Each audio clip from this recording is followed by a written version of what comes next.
There are some training sessions that just stand out as high points, or I guess low points, depending on how you look at it.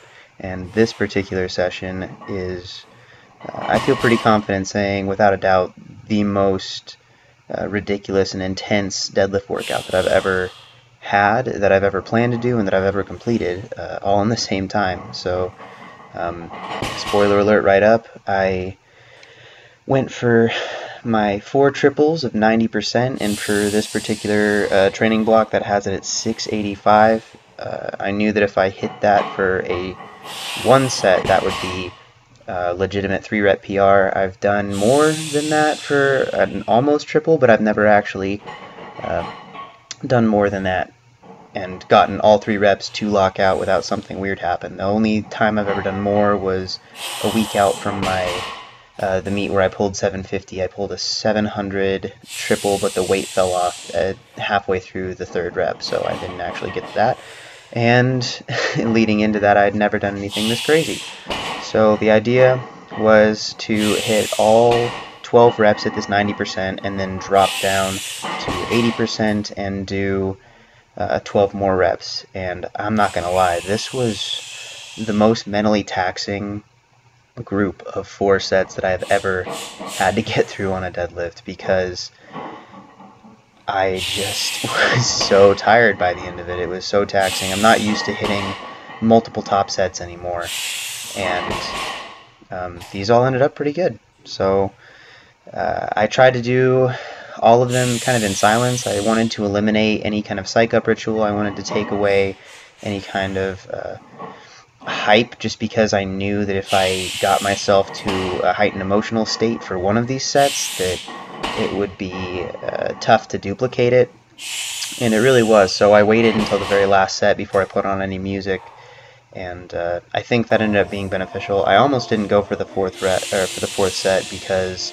my lumbars and my spinal erectors were getting pretty torched, and my hands were getting a little bit torn up. That's the one thing that's different pulling on this the deadlift bar so frequently, is that it kind of is the aggressive knurling is really tough on your hands, and I was just thankful to make it through and get all 12 of those working reps.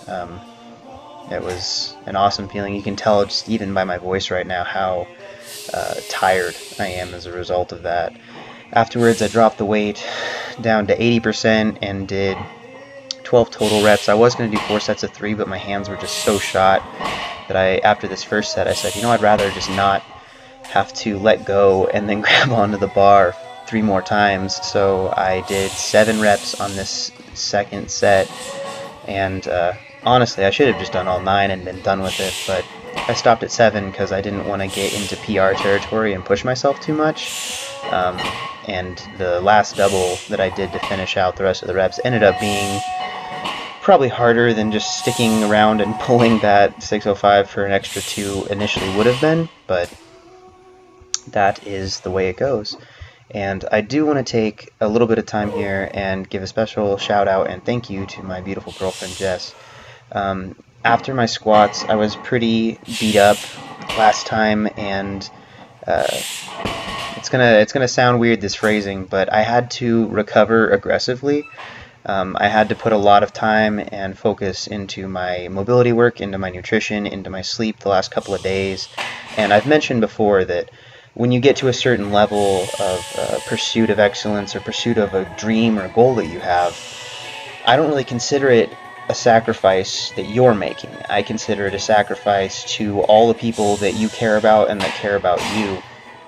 And so I know that I may not have been the best boyfriend or the easiest person to be around the last couple of days, because there's a certain amount of selfishness that goes into those, where if you want to spend time with someone, but you know that you have to spend an hour rolling out because you're not going to be recovered. I mean, I did the same rep range and scheme for my bench and my squats 48 hours before this workout, and there's no way I can honestly tell you 100% with certainty that I would not have been able to finish those deadlifts had I not taken all of the steps to get recovered that I did. I barely made it through as it was, and that was putting a lot of focus, attention, and effort on that recovery process. So it was really awesome that she was supportive through that, and she could have made a big stink about it and said, well, you don't care about me, but she said, instead, I understand, take the time you need and do what you need to do.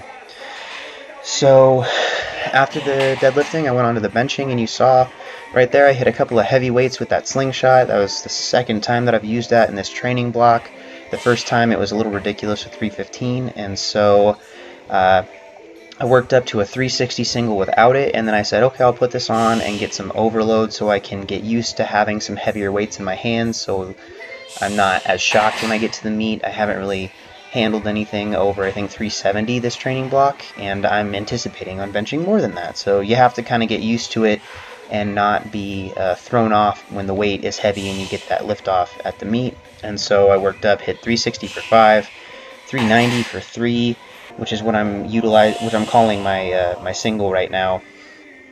And then I did 405 for a double, which I don't think I've handled that weight in any form in a few years since I actually benched with a benching shirt. So that was kind of cool, and it felt really strong. And afterwards, I felt like it really did kind of give me a more consistent motor pattern. I dropped down to 335, and those reps felt really strong.